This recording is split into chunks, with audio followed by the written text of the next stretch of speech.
Hi, everybody. Welcome to week 8 of English 102. So this week you're going to be collecting data and you're going to actually start writing your IMRD research paper, the actual document. And to do that, you're going to work on your literature review. Specifically, we're going to work on a skill that's extremely important, not only for this paper, but for your college career and your life in general. And it's a skill that you probably use frequently already. The skill is called synthesis. So if you've ever heard of a synthesizer, it's the idea of bringing together different strands, different sounds of music to create something new. Or if you think of something like a mashup or a remix in music, essentially what a DJ does, or somebody who is recording that kind of music, is they bring in elements from various songs and they create a new song. So that's what synthesis is, and that's what you do in a literature review.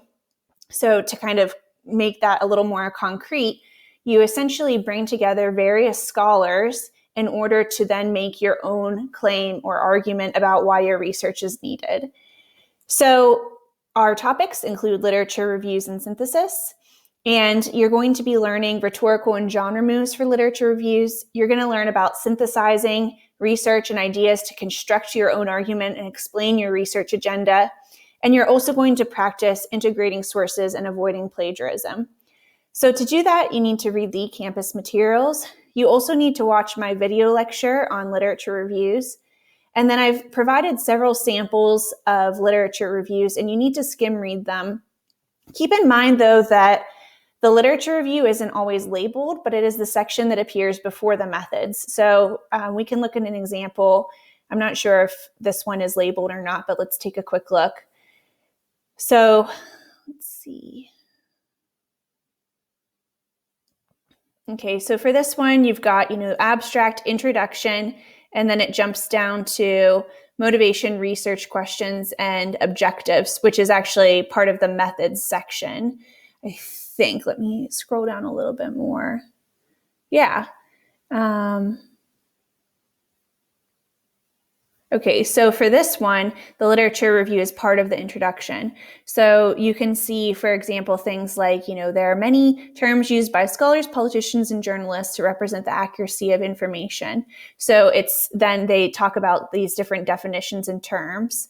So that's an example of one, but all of these pieces have literature reviews in them. So let's look at one other one now. So in this one, it's a very short introduction in literature review, but you can see here that it's again, once again, it's combined, because then you jump down to materials and methods. So you can see, for example, the synthesis, that they're citing all of these different sources, right? So they're citing these different pieces of literature. But what you're going to do for your exercise this week is you're going to read through those. You're going to read Joining Academic Conversations, Chapter 6, which is all about how to write to convey research, and also read these Easy Writer chapters on integrating sources. And then you're going to watch my lecture and jump down then to this literature review exercise. So as part of this exercise, you're going to need to read these sample papers, and then you're going to compose an essay that identifies similarities across the sample papers. And based on the similarities, just define, literature review. What is a literature review in your own words?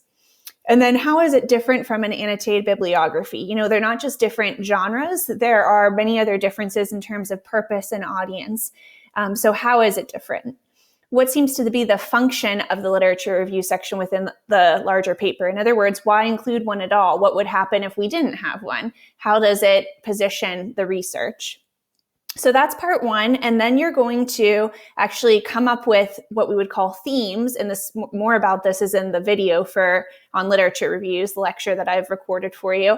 So essentially, you're going to identify themes, which are related pieces of literature, and you're going to write down 2 or 3 of them and provide a heading and a description of the sources. So for example, a theme could be lavender, essential oils, and sleep quality for a research paper about the claims made about lavender essential oils. So then you would just briefly describe it and you would summarize the different sources. So this isn't a literature review, but it's the start of one, because then in your literature review, you're going to have these different headings with themes. So then you're going to explain why your research is needed. How does it expand or continue the current conversation? And there's an example here. Now, the audience for your literature review would be other scholars, mostly ones who have published in your topic or are just interested in understanding how your project fits within the larger academic conversation. But the audience for the exercise is me, your instructor, so you need to demonstrate that you understand literature reviews and that you can identify themes from your own annotated bibliography. We've got details about conventions here and about grading as well. So that's the writing exercise that's due. And then once again, you should look through the research report assignment sheet, make sure that you're really familiar with it, review the way that it fits in with, for example, how the literature review fits into the larger picture of the research report. So keep that in mind as well.